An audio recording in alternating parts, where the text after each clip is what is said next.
നല്ല chocolate button. നല്ല taste. Hi dears, cook with ജുവലിലേക്ക് എല്ലാവർക്കും സ്വാഗതം. അപ്പോൾ ഇന്ന് നമ്മൾ കുക്ക് വിത്ത് ജുവലിൽ ഫസ്റ്റ് വീഡിയോ അപ്ലോഡ് ചെയ്യാനായിട്ട് പോവാണ്. ഒരു ഷോർട്ട് വീഡിയോ ഇട്ടെങ്കിലും ഇത് ഫസ്റ്റ് വീഡിയോ ഉണ്ട്. അപ്പോൾ അതുകൊണ്ട് മധുരം കൊണ്ട് തുടങ്ങാമെന്ന് വിചാരിച്ചു. അപ്പോൾ ചക്കരക്കുട്ടിക്ക് ഇന്ന് ചോക്ലേറ്റ് വേണമെന്ന് ഇങ്ങനെ പറഞ്ഞിരിക്കുകയായിരുന്നു. അപ്പോൾ അതുകൊണ്ട് തന്നെ ചോക്ലേറ്റ് പൗഡർ ഉപയോഗിച്ച് ചോക്ലേറ്റ് ബട്ടൺസ് ആണ് നമ്മൾ ഇന്ന് ഉണ്ടാക്കാനായിട്ട് പോകുന്നത്. അപ്പോൾ നമുക്ക് നേരെ റെസിപ്പിയിലേക്ക് പോകാം. പെട്ടെന്ന് ഉണ്ടാക്കിയെടുക്കാൻ പറ്റും. ഒരു 6 ഇൻഗ്രീഡിയൻസ് മാത്രമേ ഉള്ളൂ. അപ്പോൾ നമുക്ക് റെസിപ്പിയിലേക്ക് നേരെ പോകാം. ചോക്ലേറ്റ് ബട്ടൺ ഉണ്ടാക്കാനായിട്ട് നമ്മൾ മിൽക്ക് പൗഡർ എടുത്തിട്ടുണ്ട്. 1 കപ്പും 2 ടേബിൾ സ്പൂണും ആണ് എടുത്തിരിക്കുന്നത്. അപ്പോൾ ഇതിൻ്റെ ഡിസ്ക്രിപ്ഷനിൽ ഞാൻ ഇതിൻ്റെ ഫുൾ എന്തൊക്കെ ഇൻഗ്രീഡിയൻസ് ആണ്, എത്രയാണ് അളവ് എല്ലാം കൊടുത്തേക്കാം കേട്ടോ. ഇനി ഇതിലേക്ക് നമുക്ക് കൊക്കോ പൗഡറാണിത്. കൊക്കോ പൗഡർ ചേർത്ത് കൊടുക്കാം. 3 ടേബിൾ സ്പൂൺ കൊക്കോ പൗഡറാണ് നമ്മൾ എടുത്തിരിക്കുന്നത്. ആ കൊക്കോ പൗഡർ കൂടി നമുക്കിതിലേക്ക് ചേർത്ത് കൊടുക്കാം. നമുക്കിനി ഇതിലേക്ക് പാല് അല്ലെങ്കിൽ കണ്ടൻസ്ഡ് മിൽക്ക് ചേർത്ത് കൊടുക്കാം കേട്ടോ. കണ്ടൻസ്ഡ് മിൽക്കാണ് ചേർക്കുന്നതെങ്കിൽ നമുക്ക് 1 കപ്പ് കണ്ടൻസ്ഡ് മിൽക്ക് മതി. ഞാനിപ്പോൾ കണ്ടൻസ്ഡ് മിൽക്കല്ല, ഞാനിവിടെ മിൽക്കാണ് ചേർത്തിരിക്കുന്നത്. അതുകൊണ്ട് ഞാൻ 2 കപ്പ് എടുത്തിട്ടുണ്ട്. കണ്ടൻസ്ഡ് മിൽക്ക് ആകുമ്പോൾ നമുക്ക് പഞ്ചസാര ചേർക്കേണ്ട ആവശ്യമില്ല. പക്ഷേ നമ്മൾ സാധാ പാലാണ് എടുത്തിരിക്കുന്നത്. അതുകൊണ്ട് നമുക്ക് പഞ്ചസാര ഇതിലേക്ക് ചേർത്ത് കൊടുക്കണം. 1 കപ്പ് പഞ്ചസാരയാണ് ഞാൻ ചേർത്ത് കൊടുക്കുന്നത്. ഇനി ഇതെല്ലാം കൂടെ നമുക്ക് നല്ലതുപോലെ ഇളക്കി കൊടുക്കാം. ഇളക്കിയതിന് ശേഷം നമുക്ക് ഫ്ലെയിം ഓൺ ചെയ്താൽ മതി കേട്ടോ. കണ്ടൻസ്ഡ് മിൽക്ക് ആണെങ്കിൽ ഉള്ള ഗുണം എന്താണെന്ന് വെച്ച് കഴിഞ്ഞാൽ ഇത് കുറച്ച് ചേർത്താൽ മതി. അത് മാത്രമല്ല, പാല് വറ്റി വരുന്നതിൻ്റെ അത്രയും സമയം വേണ്ട കേട്ടോ ഇത് റെഡിയാക്കി എടുക്കാനായിട്ട്.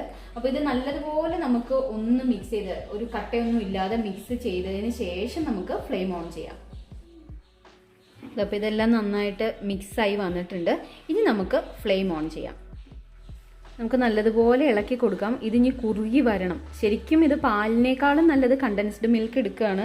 അപ്പോൾ എന്താ ഗുണമെന്ന് വെച്ചിട്ടുണ്ടെങ്കിൽ പെട്ടെന്ന് നമുക്കത് വറ്റി പെട്ടെന്ന് അത് നല്ല കട്ടയായി കിട്ടും. അപ്പോൾ അതുകൊണ്ട് കണ്ടൻസ്ഡ് മിൽക്ക് 1 കപ്പ് എടുക്കുന്നതാണ് ഏറ്റവും നല്ലത്. അപ്പോൾ കണ്ടൻസ്ഡ് മിൽക്ക് ഇല്ലാത്തത് കൊണ്ടാണ് ഞാനിവിടെ 2 കപ്പ് പാലും പഞ്ചസാരയും ചേർത്തത് കേട്ടോ. കണ്ടൻസ്ഡ് മിൽക്ക് ആണെങ്കിൽ പഞ്ചസാര ചേർക്കേ വേണ്ട.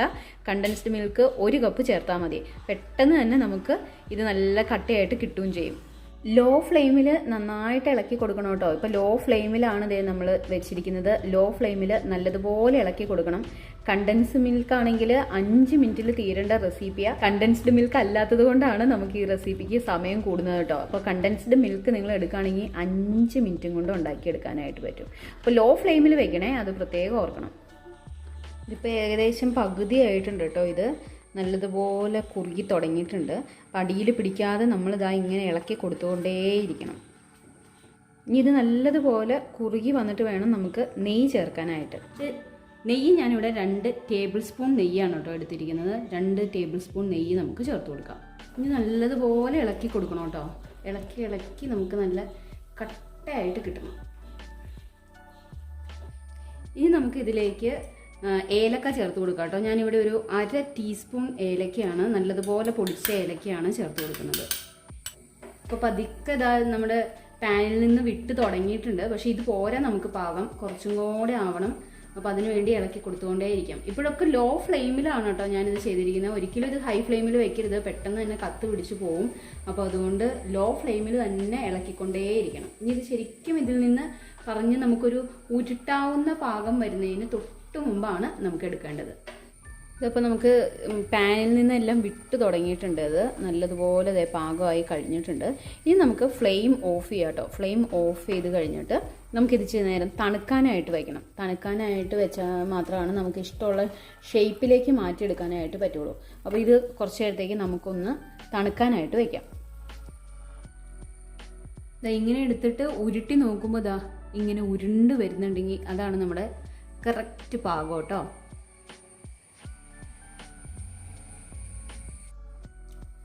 ഇനി നമുക്കിതാ കുറച്ച് നല്ല തണുത്തിട്ടുണ്ട്. അപ്പോൾ തണുത്ത് കഴിയുമ്പോൾ നമുക്ക് ഇതിൽ നിന്ന് കുറച്ച് പാകം എടുക്കാം. നമുക്ക് എത്ര വലിപ്പത്തിനുള്ളതാണോ വേണ്ടത് അതുപോലെ നമുക്ക് കുറച്ചിങ്ങനെ ഇതിൽ നിന്ന് എടുക്കാം. കുറച്ചെടുത്തതിന് ശേഷം ഒന്ന് റൗണ്ട് ചെയ്തെടുക്കാം കേട്ടോ. റൗണ്ട് ചെയ്ത് എടുത്തിട്ട് നമുക്ക് വേണമെങ്കിൽ വലിയ വലിയ ബട്ടൺസ് പോലെ നമുക്ക് ആക്കാം, റൗണ്ട് ഷേപ്പിലാക്കാം. ഷേപ്പൊക്കെ നമ്മുടെ ഇഷ്ടം. അപ്പോൾ ഇതാ ഇങ്ങനെ വെച്ചിട്ട് നമുക്ക് എന്തെങ്കിലും ഇപ്പോൾ സ്പൂണോ എന്തെങ്കിലും വെച്ച് ഒന്ന് പ്രസ് ചെയ്ത് കൊടുത്താൽ മതി കേട്ടോ.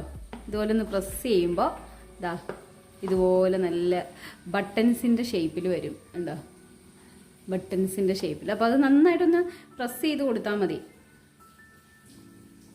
ഇതുപോലെ നല്ല ബട്ടൺസിൻ്റെ ഷേപ്പ് നമുക്ക് കിട്ടും. അപ്പം ഇതുപോലെ നമുക്ക് ചെറിയ ചെറിയ ഇതായിട്ട് ഉറ്റി എടുക്കാം. അപ്പോൾ ഇതാ നമ്മൾ ചോക്ലേറ്റ് ബട്ടൺ റെഡി ആയി കഴിഞ്ഞിട്ട് നല്ല ബട്ടണായിട്ട് നമുക്കിത് എടുക്കാം, ഇങ്ങനെ ചെറുതായിട്ട്. അപ്പോൾ കുട്ടികൾക്ക് നല്ല ഇഷ്ടമായിരിക്കും ചോക്ലേറ്റ് ബട്ടൺ. ഇതിങ്ങനെ ചോക്ലേറ്റ് കഴിക്കുന്ന പോലെ തന്നെ ചോക്ലേറ്റ് ബട്ടണായിട്ട് കഴിക്കും. അപ്പോൾ നമുക്ക് ഒരെണ്ണം കഴിച്ചു നോക്കാം. എന്താ കണ്ടോ കുഞ്ഞത് നല്ല ചോക്ലേറ്റ് ബട്ടൺ. നല്ല ടേസ്റ്റാണ്. നിങ്ങളൊന്ന് ഉണ്ടാക്കി നോക്കട്ടോ. ചോക്ലേറ്റ് ബട്ടൺ സിമ്പിളായിട്ട് നമുക്ക് പെട്ടെന്ന് ഉണ്ടാക്കാൻ പറ്റുമെന്ന് വെച്ചിട്ടുണ്ടെങ്കിൽ ഒന്നിങ്ങനെ ഇളക്കിയൊക്കെ എടുക്കുന്നതിൻ്റെ പാടേ ഉള്ളൂ. ഞാൻ പറഞ്ഞില്ല, കണ്ടൻസ്ഡ് മിൽക്ക് ഉപയോഗിക്കുകയാണെങ്കിൽ നമുക്ക് പെട്ടെന്ന് തന്നെ ഉണ്ടാക്കിയെടുക്കാനായിട്ട് പറ്റും. അപ്പോൾ കണ്ടൻസ്ഡ് മിൽക്ക് ഉപയോഗിക്കാം.